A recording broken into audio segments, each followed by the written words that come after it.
Hey you all, Carpetbagger here, coming to you live from a truck stop somewhere in the state of Tennessee. And I wanted to talk about something that I hadn't talked about in a little while here, and that is the Priceline app that I use to book hotel rooms with. And I used to kind of incorporate it into the road trips somewhat, because it is usually how I find hotel rooms.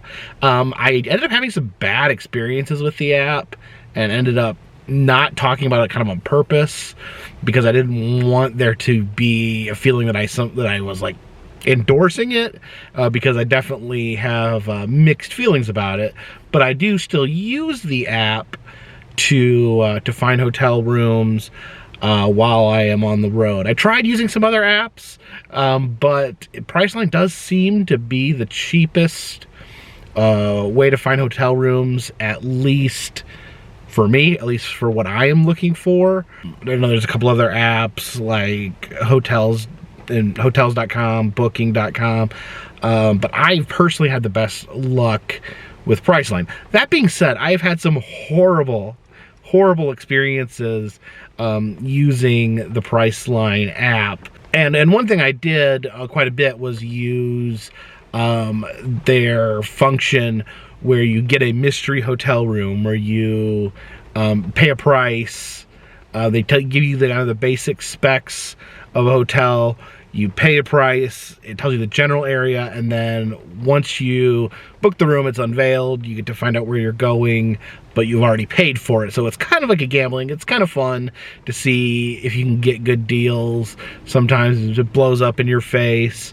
So I was a big fan of using that. And sometimes it was fun to put it in the videos as kind of, you know, hunting for a hotel room. So yeah, that's what they call the express deals. The ones where they won't tell you the hotel room until you pay for it. And I've had that blow up in my face a few times, especially when I'm traveling with other people.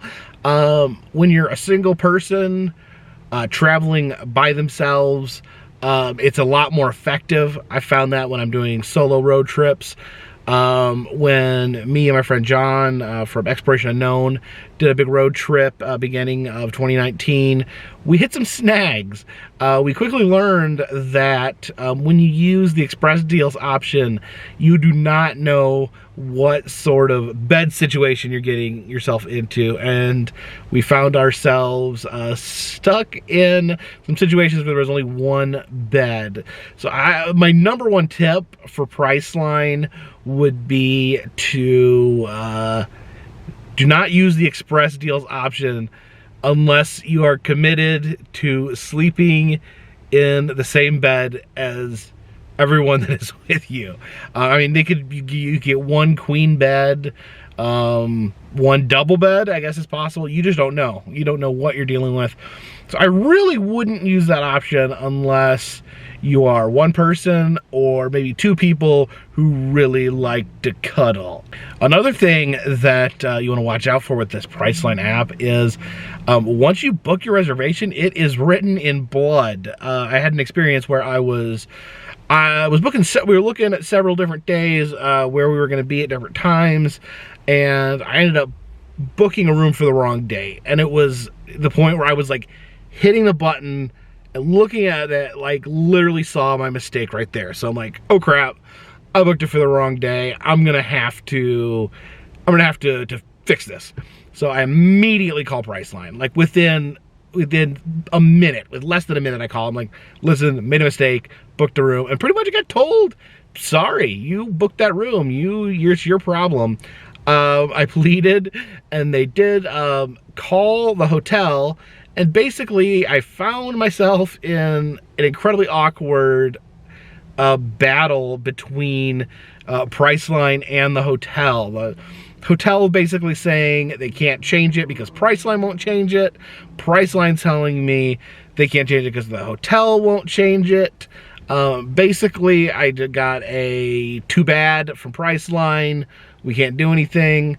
We physically went to the hotel, begged, and they showed us some humanity and moved something around where we were able to do that night, and we didn't have to stay You know, we didn't have to lose out the money because we actually booked a week in advance when we wanted it for that night. And sometimes you just get a hotel that just seems to not understand how Priceline works. And I think it's really good to be very clear with your hotel on what is expected. I have multiple times I've paid through Priceline only to have the hotel charge my card anyways for the price of the room. Make it really clear when you're checking in that the room is paid for with Priceline, and I would still check your credit cards to make sure that you've not been double charged. As I've said, it's happened to me multiple times.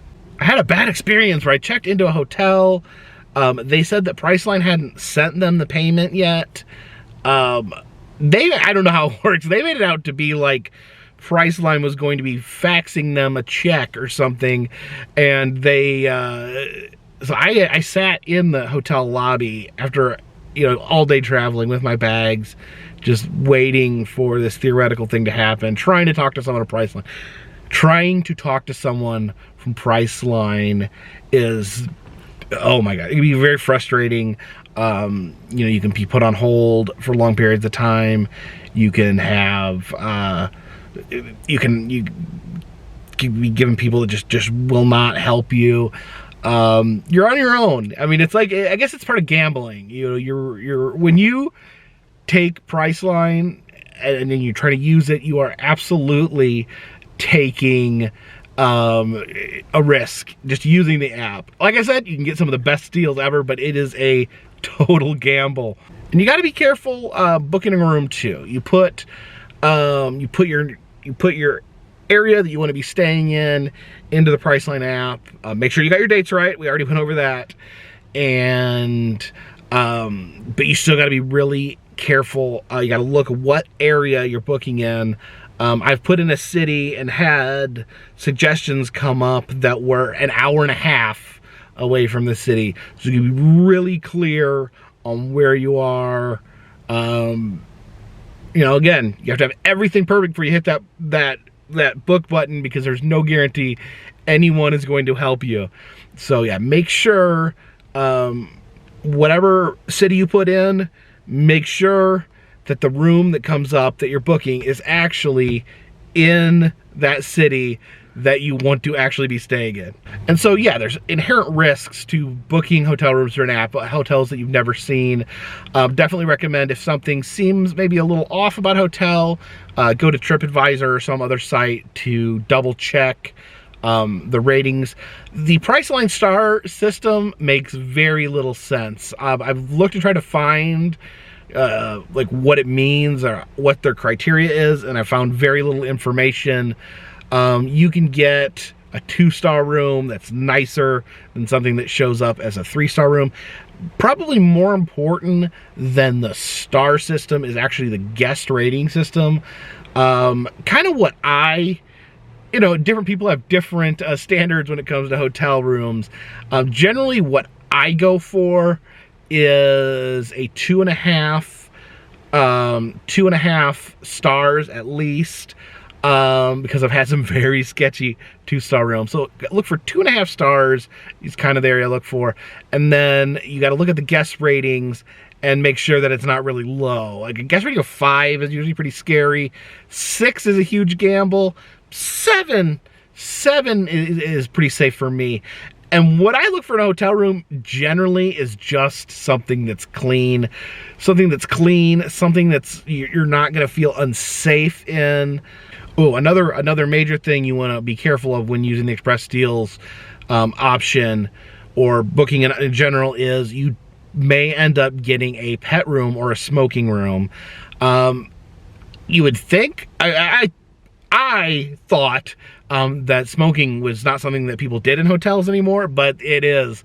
And if you end up with a smoking room and that's something that does not agree with you, that can be a major derailment. It's definitely a deal breaker for me personally. I don't want to sleep in a smoking room. And I've ended up having that happen because that's the room that was assigned with the app. Also, if you're allergic to pets, you might end up in a pet room. So if those are two things that are absolute deal breakers for you, you may consider not using the Express option. So I've said a lot of bad things about Priceline so far, but there, like I said, some of the deals you will find are unbelievable. You'll find really nice hotels. I've found super nice hotels for around $50 a night that are clean, comfortable. What you may end up spending probably well over $100 a night for out of pocket. All right, so I figure we'll end this video by actually booking my room for tonight. I am headed towards Memphis, Tennessee. I've decided to stop in the area around Jackson, Tennessee tonight. So let's go to the Priceline app and see what we can figure out. All right, I see some good options right off the bat here for the Jackson, Tennessee area. We got this Howard Johnson. It has a 2.5-star rating with a 7.3 guest score. That's decent. And plus, you know exactly where you're going for that one. And then we got the Express deal where we don't know, but it's a higher rated. You got a 3-star hotel and 8 guest score. That is also really decent. 64, it's a little more, another extra $10 that's going to be added on there. And for me, a big consideration is how long am I going to spend in the room? Because if I'm just getting in, sleeping, getting up and leaving, it kind of doesn't matter that it's a nice room as much. I just want a clean bed to sleep in. So if I was staying for more than just tonight, I would probably go ahead and book this 3-star mystery hotel in Jackson for $64. But I'm really probably getting late. Not gonna have that much time in the room. So if I can find something a little cheaper, that might be good. So let's take another look. Okay, I've used the sort to put all the hotels in order of cheapest to most expensive. So I just kind of scroll through and look for something that's not scary. Casey Jones Motel, that is very poorly rated. I like the name though. It's got a 1-star, 2.9 review. That's probably not a great hotel. And here we have another Express deal. It's a 2.5-star hotel. It's cheaper than that other one. It's only $50. It's got a 2.5 stars, 7.0 rating for guests. I think we're gonna go with this one because we could save a little bit of money. Like I said, if I was gonna spend more time in the hotel room, I'd go for the 3-star room. Oh yeah, this is very important too. You wanna look and see what area it's in. Sometimes they'll take you way off the highway, but looks like it's right off the highway, which is what I want, because I don't wanna go on some back road adventure to find my hotel room. So I think we're gonna book this. $50 a night. Let's choose room.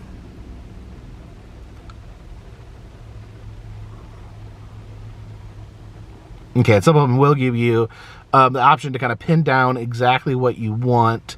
These are all non-smoking rooms, which is good. Let me see, king bed or 2 double beds. I like having a big giant bed, and it's interesting.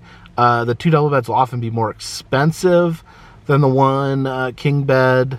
I think it has something to do with occupancy taxes. So let's go here. You see, there's gonna be about $15 worth of taxes and fees. You know, there's special fees that you get hit with for hotels. All right, drum roll, please. Let's book that room. Okay, they're confirming our reservation. And what are we gonna get? Oh, the anticipation. Anticipation.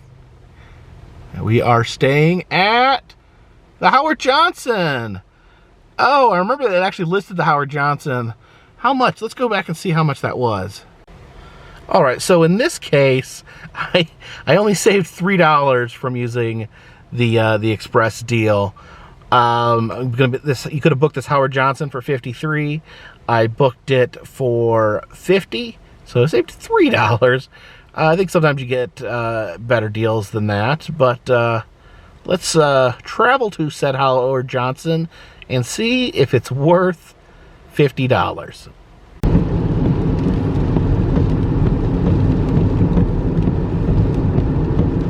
we have landed at the Howard Johnson here in Jackson, Tennessee, and now we will see what room our money purchased for the evening. Oh, maybe it's the other way. Ah, there we go. All right. Guess I turn on the lights. Oh, okay. Doesn't look too bad. You got bright colors, brightly painted walls. This bed seems relatively comfortable. There's no gross stains on it. Oh, look at this. This cool little lamp and these mirrors. I like it. Look at that artwork. I love these bags. I always put my dirty laundry in these bags. I guess that's the entire purpose. That's how I bring my dirty laundry home with me. I do notice, I don't think, let me see if there's a fridge. You never know. Yeah, big old fridge. It's actually larger than a normal hotel fridge right there. And let's check out the bathroom. There's always potential for scariness. Nah, it's pretty normal. Pretty normal. Make sure I've come into hotel rooms and had them not flush the toilet before. That's pretty gross. Oh, here's one thing. You see this in a lot of hotels. You're not going to make a bath in that. The plug is gone. A lot of hotels it's just missing, and it looks a little grimy. You wouldn't want to lay down in there, but you probably take a shower. Got these some washcloths. These are pretty good. These are well used washcloths, but they're clean. They don't have gross stains on them. They're not covered in blood. Oh, there's me. Hey. So I'd say this is a win. As I said, the most important thing to me is simply that it's clean, that you don't feel gross, that you don't feel like you're going to get stabbed while you're here. So I don't feel like I'm either going to be stabbed. I feel like I can get some sleep on this bed. So appreciate you guys coming along with me. I just kind of wanted to do a little video explaining how I find hotels on the road. Hopefully this can help someone out there. If you'd like to see different places I've visited, please check the interactive map in the description. If you'd like to help support the channel, there's different ways to do that. All that's down in the description. But until next time, this one's in the bag.